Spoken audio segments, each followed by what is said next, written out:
Sir, ನಾನು ಬಾಲಾತೆ. ತಂದೆ ತಾಯಿ ಬಂಧು ಬಳಗ ನನಗಾರೂ ಇಲ್ಲ. ಇದುವರೆಗೂ ಅವರಿವರ ಮನೆಯಲ್ಲಿ ಬೆಳೆದವಳು ನಾನು.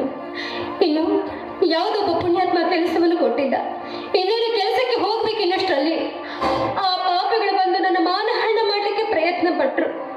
ಸರಿಯಾದ ಸಮಯಕ್ಕೆ ಬಂದು ನನ್ನ ಮಾನ ಪ್ರಾಣ ಉಳಿಸಿದ್ರೆ ನಿಮಗೆ ನನ್ನ ಧನ್ಯವಾದಗಳು ಸರ್. ಹಾಗೆಲ್ಲ ನೋಡು, ಇಲ್ಲಿ ಯಾರಿಲ್ಲ, ನೀನು ಹೆದರ್ಕೋಡ, ಧೈರ್ಯವಾಗಿ. ಪಾಪ ವಯಸ್ಸಿಗೆ ಬಂದ ಹುಡುಗಿ, ದಿಕ್ಕಿಲ್ಲ ದೆಸೆ ಇಲ್ಲ. ಒಂದು ವೇಳೆ ಏನಾದರೂ ಹೆಚ್ಚು ಕಡಿಮೆ ಮಾಡಿಕೊಟ್ಟರೆ ಯಾವುದಕ್ಕೂ ಒಂದು ನಿರ್ಧಾರ ತೆಗೆದುಕೊಳ್ಳಬೇಕು. ನೋಡುವುದಕ್ಕೂ ರೂಪವತಿ ಶೀಲವತಿ, ಗುಣದಲ್ಲೂ ಕೋಮಲತಿರುವ ಈ ಹುಡುಗಿಗೆ ಬಾಳು ಕೊಡುವುದರಲ್ಲಿ ಯಾವ ಸಂದೇಹವೂ ಇಲ್ಲ.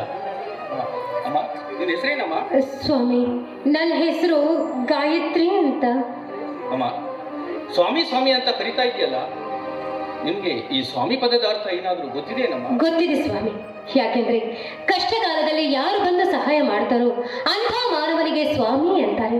ಅಷ್ಟೇ ಅಲ್ಲ, ತನ್ನ ಪತಿಗೆ ಸರ್ವಸ್ವವನ್ನು ದಾರಿ ಎಳೆದ ಹೆಂಡತಿಗೆ ಆ ಹೆಂಡತಿ ಕರೆಯುವ ಮಾತು ಸ್ವಾಮಿ ಎಂದರ್ಥ. ಹಾಗಾದ್ರೆ ಆ ಸ್ಥಾನವನ್ನು ನನಗೆ ಕೊಡಲು ಸಿದ್ಧರಾಗಿರುವೆಯಾ? ಸ್ವಾಮಿ, ಏನಿದೆ ನಿಮ್ಮ ಮಾತಿನ ಅರ್ಥ? ನೀವು ನನ್ನನ್ನು ಮದುವೆ ಮಾಡ್ಕೊಳ್ತೀರಾ? ಹೌದು ಹೌದು ಗಾಯತ್ರಿ, ನೀವು ಒಪ್ಪಿಕೊಂಡರೆ ನಾನು ನಿಮ್ಮನ್ನು ಮದುವೆ ಆಗ್ತೀನಿ. ಆದರೆ ನಿಮ್ಗಿಷ್ಟ ತಾನೆ? ಸ್ವಾಮಿ, ಇದೆಂಥ ಮಾತುಗಳನ್ನು ಹೇಳ್ತಿದ್ರಿ ನೀವು? ಅನಾಥಿಯಾಗಿದ್ದ ನನಗೆ ಬಾಳಿಗೆ ಬೆಳಕನ್ನು ಕೊಟ್ಟು ನಿನ್ನ ಮದುವೆ ಮಾಡ್ಕೊಳ್ತೀನಿ ಅಂತ ಹೇಳ್ತಿದ್ದೀರಲ್ಲ, ನಾನೆಂಥ ಪುಣ್ಯವಂತಳು. ಈ ನನ್ನ ಹೃದಯದಲ್ಲಿಟ್ಟುಕೊಂಡು ನಿಮ್ಮನ್ನು ಪೂಜೆ ಮಾಡ್ತೀನಿ ಸ್ವಾಮಿ, ಪೂಜೆ ಮಾಡ್ತೀನಿ. ಗಾಯತ್ರಿ, ಅರಿಯದ ನಿನ್ನ ಪ್ರೀತಿ, ಮರೆಯದ ನಿನ್ನ ನೆನಪು ಸದಾ ನನ್ನ ಹೃದಯದಲ್ಲಿ ಮನೆ ಮಾಡಿಕೊಂಡರೆ ಅಷ್ಟೇ ಸಾಕು.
ಗಾಯತ್ರಿ, ನಮ್ಮ ನಮ್ಮ ಬಂಧನ ಇವತ್ತೇ ಗೃಹಬಂಧನವಾಗಲಿ. ಆಯ್ತು, ನಡೀರಿ, ದೇವಸ್ಥಾನಕ್ಕೆ ಹೋಗಿ ಮದುವೆ ಆಗೋಣ. ಸರಿ ಬನ್ನಿ.